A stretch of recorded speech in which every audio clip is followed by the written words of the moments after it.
കേരളീയ തനിമയാർന്ന ആ വലിയ ഓഡിറ്റോറിയം പുലർച്ചെ മുതൽക്കേ ആളുകളെ കൊണ്ട് നിറഞ്ഞിരുന്നു.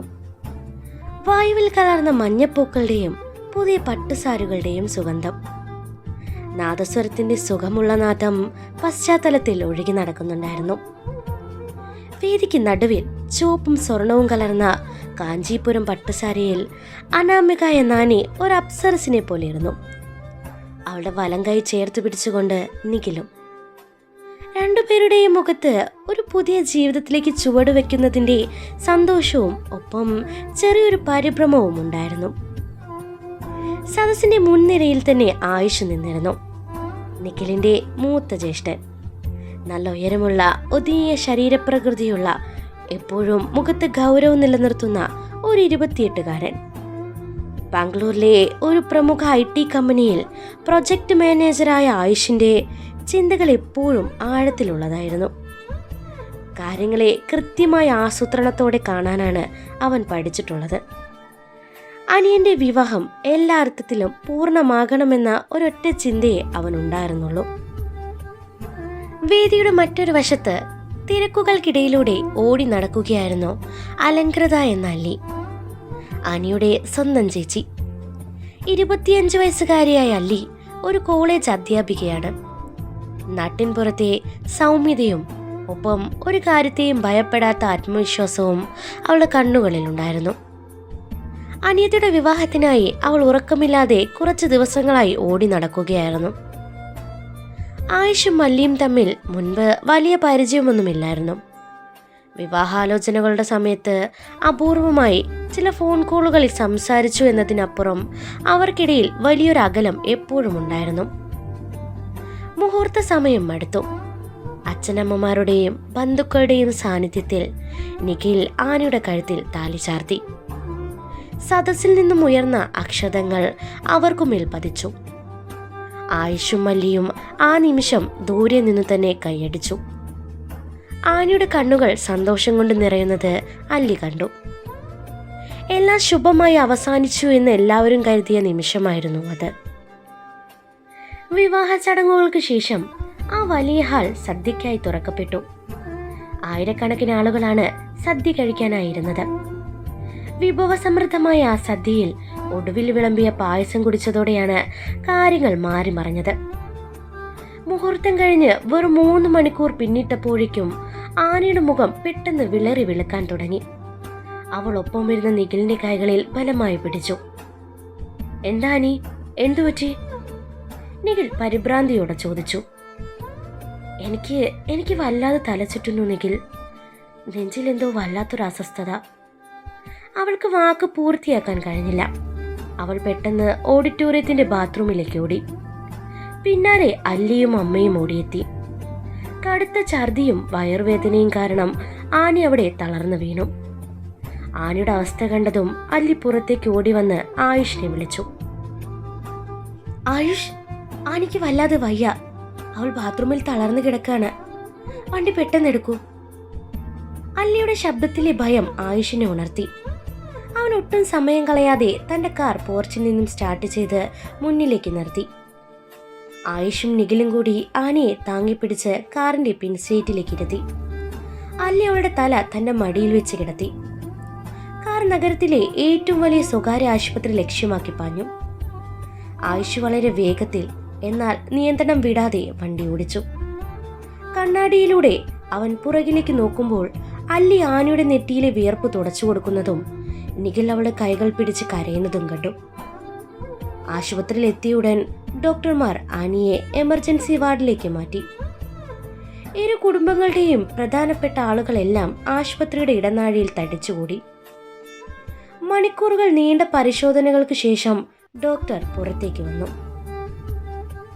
പേടിക്കാനായിട്ടൊന്നുമില്ല. കടുത്ത ഫുഡ് പോയിസൺ ആണ്. കല്യാണ സദ്യയിൽ നിന്നോ അല്ലെങ്കിൽ അതിനു മുമ്പ് കഴിച്ചെന്തോ ആഹാരത്തിൽ നിന്നോ ഉണ്ടായ ഇൻഫെക്ഷൻ ആണ്. ശരീരമാകെ തളർന്നിരിക്കുകയാണ്. അടിയന്തരമായി ട്രിപ്പ് ഇട്ടിട്ടുണ്ട്. ചുരുങ്ങിയത് 3 ദിവസമെങ്കിലും ഇവിടുത്തെ നിരീക്ഷണത്തിൽ തുടരേണ്ടി വരും. യാത്രയൊന്നും ഇപ്പോൾ ചിന്തിക്കുകയേ വേണ്ട. ഡോക്ടറുടെ ആ വാക്കുകൾ അവിടെ ഒരു വലിയ നിശബ്ദത പടർത്തി. നിഖിൽ തകർന്നു പോയി. കാരണം തൊട്ടടുത്ത ദിവസം പുലർച്ചെ 5:30 അവിടെ മാലിദ്വീപിലേക്കുള്ള ഹണിമൂൺ ഫ്ലൈറ്റ്. കൊച്ചിയിൽ നിന്നും നേരെ മാലിയിലേക്കുള്ള വിമാന ടിക്കറ്റുകളും അവിടെ കടലിന് നടുവിലുള്ള ഏറ്റവും ആഡംബരമേറിയ വാട്ടർ വില്ല റിസോർട്ടും എല്ലാം നിഖിലിൻ്റെ അച്ഛൻ മാസങ്ങൾക്ക് മുമ്പ് ബുക്ക് ചെയ്തതായിരുന്നു. ഏകദേശം 4.5 ലക്ഷത്തോളം രൂപയാണ് അതിനായി മുൻകൂട്ടി അടച്ചിരുന്നത്. ആശുപത്രിയിലെ ഒരു പ്രത്യേക മുറിയിലേക്ക് ആനിയെ മാറ്റിയപ്പോൾ നിഖിൽ അവൾ അരികിൽ വന്നിരുന്നു. ട്രിപ്പ് കിടക്കുന്ന കൈകളിലേക്ക് നോക്കി ആനി പതുക്കെ കണ്ണു തുറന്നു. നിഖിൽ, നമ്മുടെ യാത്ര. അവളുടെ ശബ്ദം വളരെ നേർത്തതായിരുന്നു. അതിനെക്കുറിച്ച് നീ ഇപ്പൊ ചിന്തിക്കേ വേണ്ട ആനി. നിന്റെ ആരോഗ്യം മാത്രമാണ് എനിക്കിപ്പോൾ പ്രധാനം. യാത്ര നമുക്ക് പിന്നീടായാലും പോവാം. നിഖിൽ അവളെ നെറ്റിയിൽ ചുംബിച്ചുകൊണ്ട് പറഞ്ഞു. എന്നാൽ പുറത്ത് വരാന്തയിൽ ആയുഷിന്റെ അച്ഛൻ മാധവനും അല്ലിയുടെ അച്ഛൻ രാഘവനും വലിയൊരു സാമ്പത്തിക നഷ്ടത്തെക്കുറിച്ച് ആലോചിക്കുകയായിരുന്നു. മാധവൻ എയർലൈൻസിലും റിസോർട്ടിലും വിളിച്ച് സംസാരിച്ചു. ഒരു രക്ഷയില്ല രാഘവേട്ട. മാധവൻ നിരാശയുടെ ഫോൺ പോക്കറ്റിലേക്ക് വെച്ചു. അവസാന നിമിഷത്തെ ക്യാൻസലേഷൻ ആയതുകൊണ്ട് 1 രൂപ പോലും റീഫണ്ട് കിട്ടില്ല. ടിക്കറ്റുകൾ നോൺ ട്രാൻസ്ഫറബിൾ ആണ്. അതായത് പേരുകൾ മാറ്റാൻ പോലും കഴിയില്ല. എന്നാൽ അവർ വേറൊരു കാര്യം കൂടെ പറഞ്ഞു. നിഖിലിന്റെയും അനാമികയുടെയും അതേ പേരിലുള്ള രേഖകൾ കാണിച്ച് ആര് വന്നാലും അവർക്ക് റൂം നൽകാമെന്ന്. കാരണം തുക മുഴുവൻ അവർക്ക് കിട്ടിക്കഴിഞ്ഞു. പക്ഷെ 4.5 ലക്ഷം രൂപയാണ് ഒരൊറ്റ ദിവസം കൊണ്ട് വെള്ളത്തിലാവുന്നത്. രാഘവനും നിസ്സഹായനായി നിന്നു. അത്രയും വലിയൊരു തുക നഷ്ടപ്പെടുന്നത് മധ്യവർഗക്കാരായ അവർക്ക് ചിന്തിക്കാവുന്നതിലും അപ്പുറമായിരുന്നു. ഈ സമയം ആയുഷും മല്ലിയും കുറച്ചകലെ മാറി നിൽക്കുകയായിരുന്നു. ആയുഷ് തന്റെ ഫോണിൽ ഫ്ലൈറ്റ് വിവരങ്ങളും റിസോർട്ടിന്റെ പോളിസികളും പരിശോധിക്കുകയായിരുന്നു. പെട്ടെന്നാണ് മാധവന്റെ മനസ്സിൽ ആ ചിന്ത ഉദിച്ചത്. അദ്ദേഹം രാഘവന്റെ അരികിലേക്ക് നടന്നു ചെന്നു. രാഘവേട്ടാ, എനിക്കൊരു വഴി തോന്നുന്നുണ്ട്. ഈ പണം മുഴുവൻ നഷ്ടപ്പെടുത്തുന്നതിൽ നല്ലത് വേറൊരു വഴിയുണ്ട്. നിഖിൽ ഇപ്പോൾ എന്തായാലും ആനിയെ തനിച്ചാക്കി പോകാൻ കഴിയില്ല. എന്നാൽ ഈ ടിക്കറ്റും റിസോർട്ടും ഉപയോഗിക്കാതിരുന്നാൽ അത് വലിയൊരു നഷ്ടം കൂടെയാണ്. എന്തുകൊണ്ട് നമുക്ക് ആയുഷിനെയും അല്ലിയെയും അങ്ങോട്ട് അയച്ചുകൂടാ? മാധവന്റെ ആ ചോദ്യം കേട്ട് രാഘവൻ ഞെട്ടിപ്പോയി.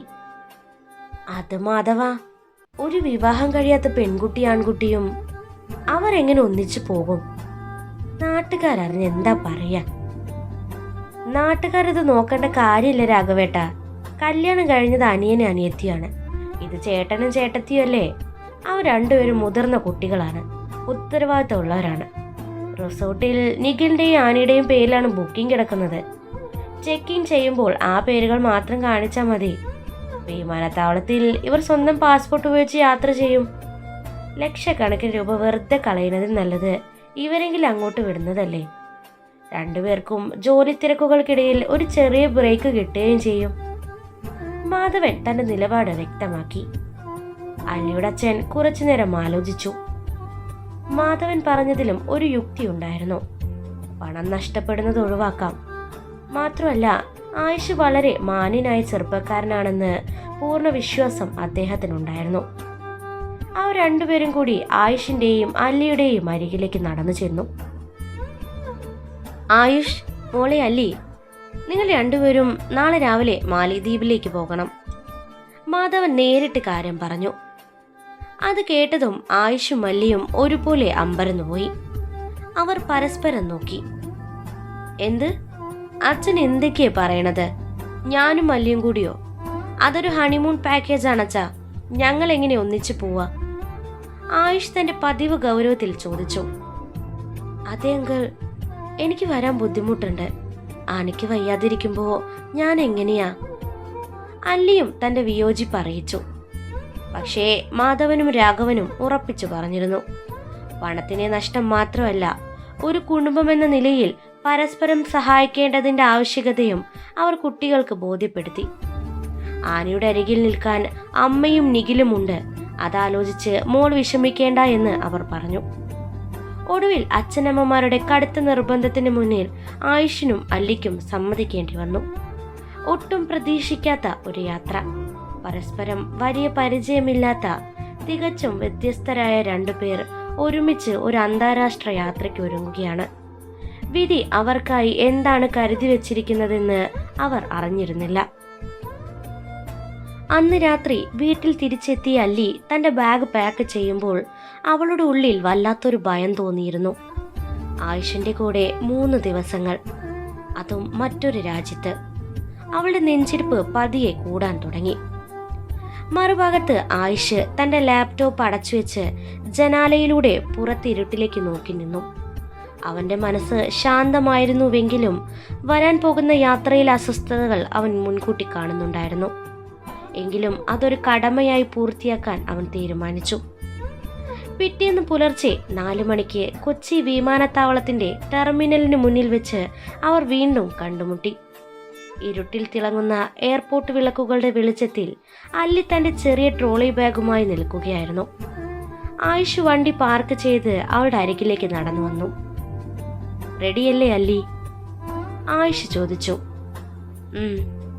അവൾ പതുക്കെ തലയാട്ടി. അവർ രണ്ടുപേരും വിമാനത്താവളത്തിൻ്റെ വലിയ ഗ്ലാസ് വാതിലുകൾ കടന്ന് അകത്തേക്ക് നടന്നു. തിരികെ വരുമ്പോൾ തങ്ങളുടെ ജീവിതം പൂർണ്ണമായി മാറി മറിയുമെന്ന സത്യം ആ നിമിഷത്തിൽ അവർ രണ്ടുപേരും അറിഞ്ഞിരുന്നില്ല. അപ്പം നമ്മുടെ പുതിയ സ്റ്റോറിയുടെ ഫസ്റ്റ് പാർട്ടാണ് കേട്ടോ ഇത്. ഈ സ്റ്റോറി നിങ്ങൾക്ക് ഇഷ്ടപ്പെടുമെന്ന് എനിക്കറിയില്ല. ഇഷ്ടപ്പെടുന്നുണ്ട് എന്നുണ്ടെങ്കിൽ എന്തായാലും കമൻറ്റ് ബോക്സിൽ അറിയിക്കാൻ മറക്കരുത്. അതുപോലെ ലൈക്ക് ചെയ്യാനും മറക്കരുത്.